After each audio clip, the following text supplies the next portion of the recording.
Selamat pagi, Bapak Ibu, Saudara yang terkasih di dalam nama Tuhan Yesus. Bertemu kembali di dalam sarapan pagi, sarapan rohani yang tentunya sebagai bekal kita untuk hidup sepanjang hari ini. Bapak Ibu, Saudara yang terkasih, saya mengambil satu tema, Ku tenang sebab Kau Allahku. Saya mengambil dalam sarapan ini dari Matius 14 ayat 22 sampai dengan 33. Yang pertama akan saya bacakan ayat yang ke-24. Perahu murid-muridnya sudah beberapa mil jauhnya dari pantai dan diombang-ambingkan gelombang karena angin sakal. Perikop ini berbicara tentang Yesus berjalan di atas air. Pada ayat yang ke-22, 23 itu menceritakan bahwa sesudah Yesus melayani, sebelumnya adalah Yesus memberi makan 5.000 orang, Tuhan Yesus memberi perintah kepada murid-muridnya untuk berangkat lebih dulu ke seberang. Tuhan Yesus naik ke bukit untuk berdoa. Pada ayat yang ke-24 kita mau belajar dari sini. Perahu murid-muridnya sudah beberapa mil jauhnya dari pantai. Beberapa mil jauhnya dari pantai dan diombang-ambingkan gelombang karena angin sakal.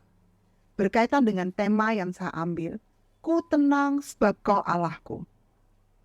Bapak Ibu, Saudara yang terkasih di dalam Tuhan, dalam perjuangan kehidupan kita, perjalanan kehidupan kita, seringkali Tuhan izinkan kita melewati gelombang, kita melewati tantangan kehidupan.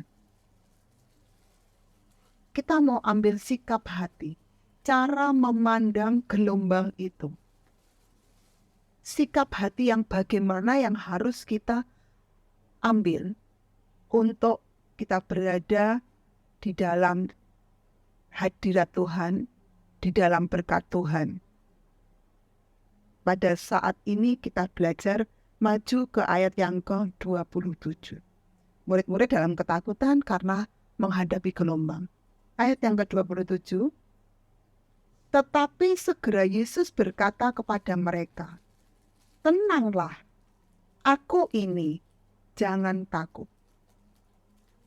Tuhan Yesus dalam bahasa Jawa nyusul ke murid-muridnya. Ayat yang ke-25 itu kira-kira jam 3 malam datanglah Yesus kepada mereka berjalan di atas air. Ayat 26, ketika murid-muridnya melihat dia berjalan di atas air, mereka terkejut dan berseru, itu hantu, lalu berteriak-teriak karena takut. Betul Bapak Ibu.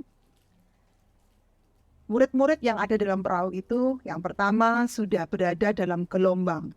Gelombang karena angin sakal.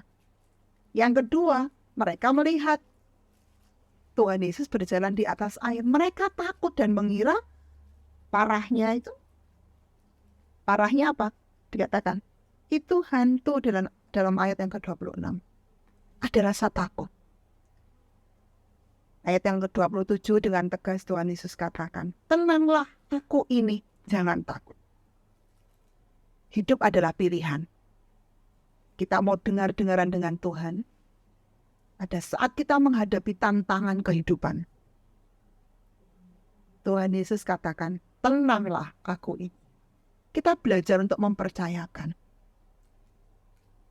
Pada saat kita menghadapi tantangan, biasanya kita bergejolak. Limbung, bergejolak. Bingung harus bagaimana. Tapi Tuhan Yesus mengajarkan kepada kita pagi ini, tenanglah, aku ini, jangan takut. Secara manusiawi, di saat kita menghadapi tantangan kehidupan, kita mesti takut. Ada rasa khawatir. Apa yang akan terjadi? Kalau sudah terjadi begini, apa yang harus aku lakukan? Jalan mana yang harus aku lewati? Sebagai manusia biasa, perjuangan kita, perjuangan untuk hidup jasmani kita, terlebih perjuangan untuk hidup rohani kita. Iman, pengharapan, dan percaya kita kepada Tuhan Yesus. Kita punya sasaran, punya target.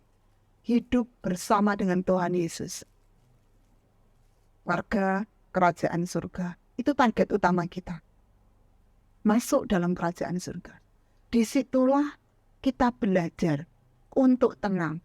Di dalam ketenangan hati maka kita akan bisa melakukan segala sesuatu dengan baik. Tanpa tergesa-gesa. Dan disitulah pilihan hidup kita mengikuti dengan pilihan yang ditawarkan Tuhan. Mau tenang hati atau mau bergejolak. Berikutnya yang terjadi setelah kita memilih. Pilihan yang ditawarkan adalah tenang hati. Pada ayat yang ke-33. Dan orang-orang yang ada di perahu itu menyembah dia katanya, sesungguhnya engkau anak Allah. Sepakat. Tuhan Yesus adalah Allah. Tuhan dan Juru Selamat kita. Kita mempercayakan seluruh hidup kita. Sehingga kita bisa tenang. Dengan tenang kita melewati setiap badai persoalan hidup. Dengan tenang kita bisa berkemenangan di dalam perjuangan kehidupan kita. Bisa mempertahankan iman dan percaya kita. Pada saat ini, pagi ini, saya akan tutup renungan ini dengan satu ayat dalam Yesaya 40 ayat 31. Tetapi orang-orang yang menanti-nantikan Tuhan mendapat kekuatan baru. Mereka seumpama Raja Wali yang terbang dengan kekuatan sayapnya. Mereka berlari dan tidak menjadi lesu. Mereka berjalan dan tidak menjadi lelah. Siapa yang akan dapat kekuatan baru? Yang menanti-nantikan Tuhan.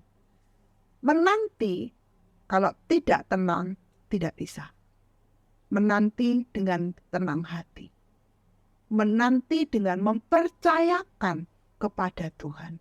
Maka kita menanti dengan tenang hati akan mendapat kekuatan baru. Akan dapat terbang dengan kekuatan sayap yang luar biasa. Kita akan bisa berlari dan tidak menjadi lesu. Kita bisa berjalan dan tidak menjadi lelah. Resepnya mendapat kekuatan baru. Menanti-nantikan Tuhan dan mendapat kekuatan baru. Kita akan bisa menanti jika kita memiliki ketenangan hati. Kalau kita tidak tenang, tidak dapat menanti. Kita mau belajar dari ayat-ayat yang sudah kita pelajari bersama pagi ini. Kita mau percayakan sepanjang hari ini ada tangan Tuhan yang kuat yang memampukan kita. Tuhan sendiri sudah katakan, tenang, aku ini, jangan takut. Kita mau belajar percaya, melewati hari-hari kita bersama dengan Tuhan. Saya teringat dengan satu pujian refnya, di saat ada tantangan yang hadir, Tuhan izinkan gelombang datang. Di saat badai bergelora, ku akan terbang bersamamu. Bapa kau Raja atas semesta, ku tenang sebab kau Allahku. Bersama dengan Tuhan, kita akan bisa melewati hari ini. Dan kita akan berjalan dengan sorak-sorai, dengan kemenangan yang kilang gemilang. Keajaiban, berkat Tuhan, sukacita menjadi bagian kita. Bersama dengan Tuhan Yesus, kita bisa menikmati kemenangan. Dengan tenang hati, kita mau serahkan bahwa tangan Tuhan yang penuh kuasa, kekuatan yang luar biasa memampukan kita melewati hari ini bersama dengan Tuhan Yesus. Terima kasih. Tuhan Yesus memberkati. Selamat pagi.